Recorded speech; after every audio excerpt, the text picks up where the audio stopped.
What if I told you that, according to scientific research, walking regularly for just 30 to 45 minutes a day has been associated with up to a 15% to 34% lower risk of premature death and may help support a longer, healthier life?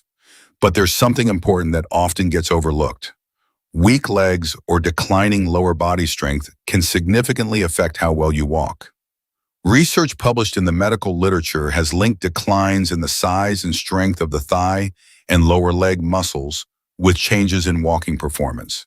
As these muscles become weaker, your legs may generate less of the force needed to support, control, and propel your body from one step to the next, and over time, your walking speed can gradually decline.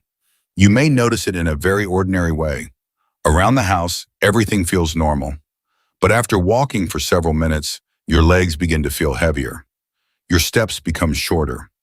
Stepping up onto a curb suddenly requires more effort than it used to.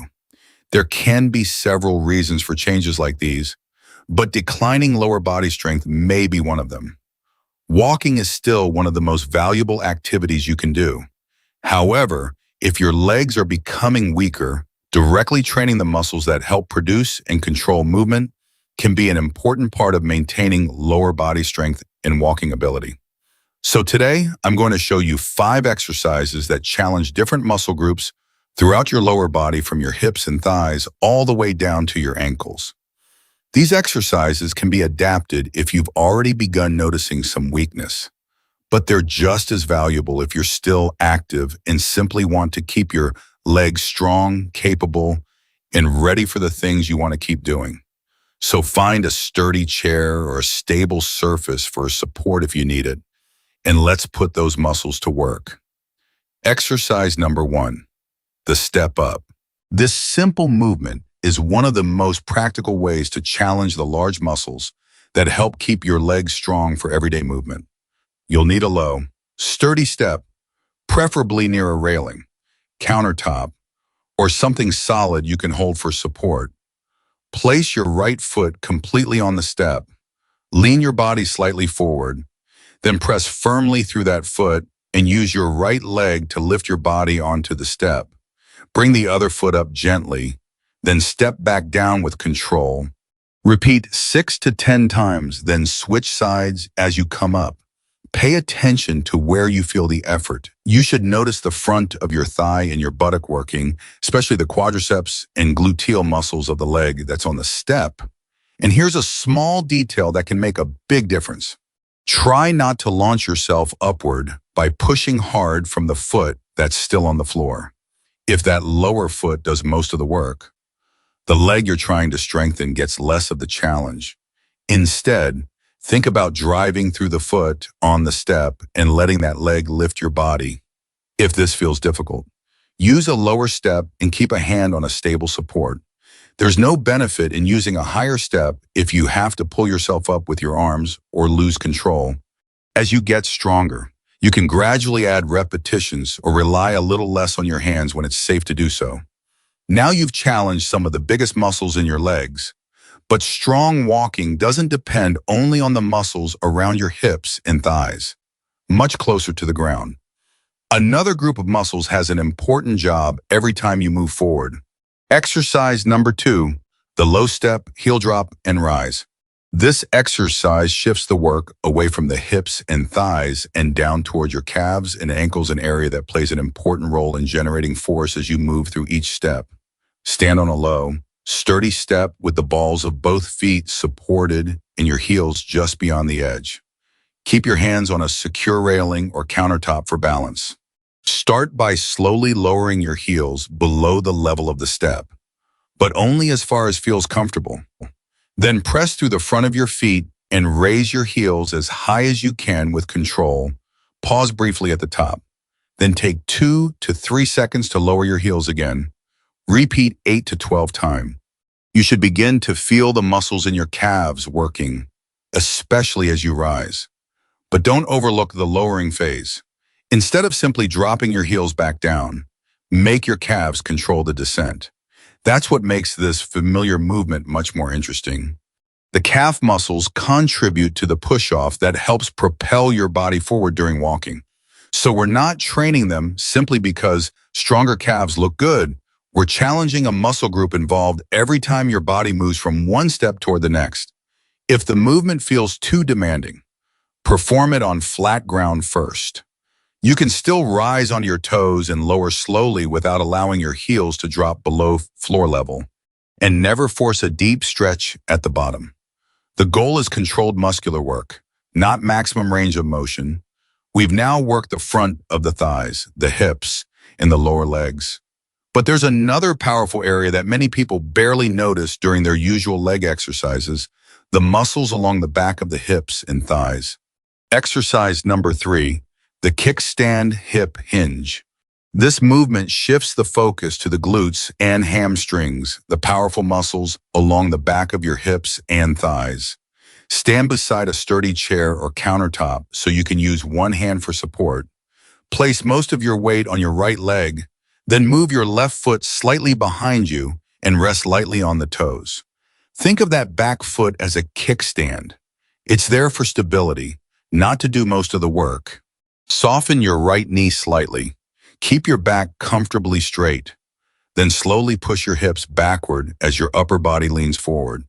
Go only as far as you can while staying controlled.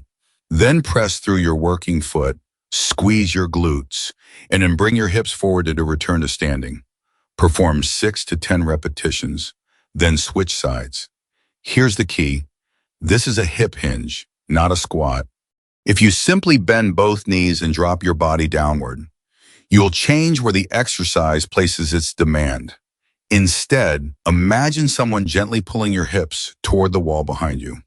When you get it right, you should feel increasing tension through the buttock and back of the thigh on your working side.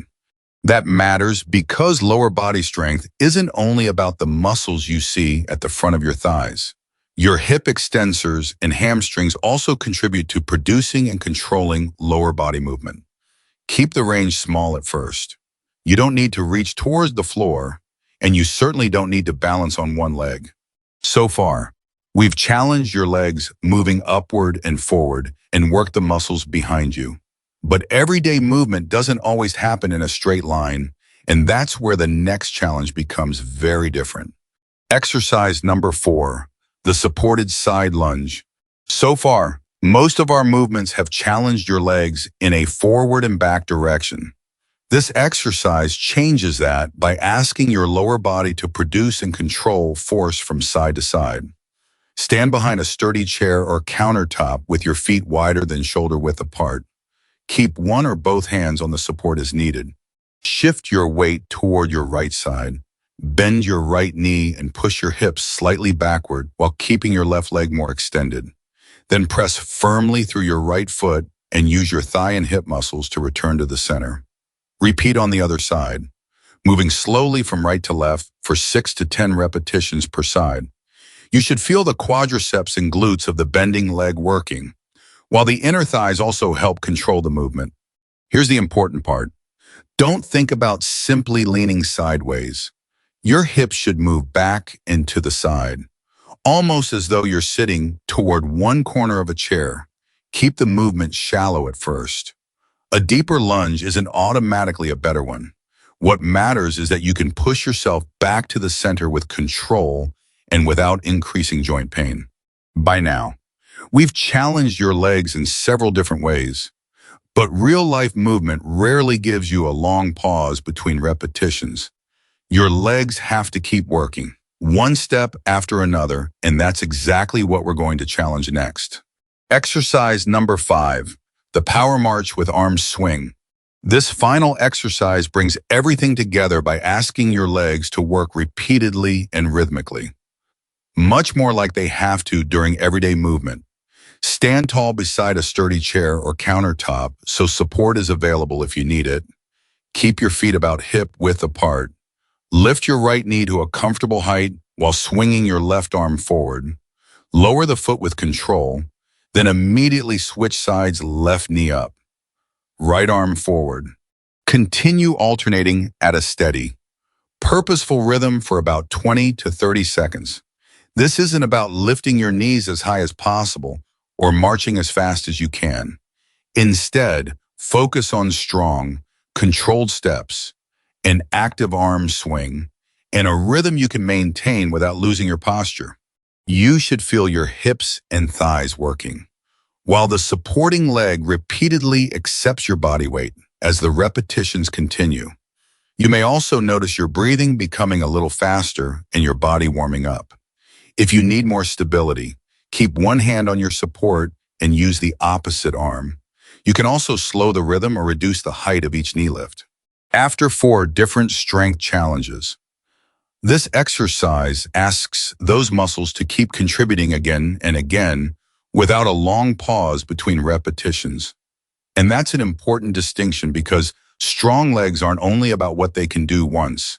They're also about how well they can keep working when you need to stay on the move. And there you have it, 5 exercises that challenge your lower body in 5 different ways. We use the step up to work the thighs and glutes, the heel drop and rise to challenge the calves and ankles, the kickstand hip hinge to target the muscles along the back of the hips and thighs, the side lunge to add a different direction of strength, and the power march to bring everything together with repeated, rhythmic movement. The goal isn't to replace walking. It's to give the muscles that support your walking an additional strength challenge, so they can continue doing the jobs you ask of them every day. You don't have to master all 5 exercises right away. Start at a level that feels manageable. Use support whenever you need it, and focus on controlled movement rather than trying to do too much too soon. Try practicing these exercises consistently for the next few weeks and see how your legs respond if you begin to notice a difference. Come back to this video and share your experience in the comments. Your story may be exactly the encouragement someone else needs to get started and keep going. This video is for educational purposes only and is not medical advice or a substitute for individualized care. If you have pain, significant weakness, balance problems, or a medical condition, please consult your healthcare professional before exercising. And before you go, take a look at the video appearing on your screen right now. If getting up from the floor has become more difficult, or you simply want to maintain that ability as you get older, that video will show you 5 movements that help you practice the strength and control involved in getting back up. Click the video on your screen and keep building the strength to stay active, capable, and independent. I'll see you there.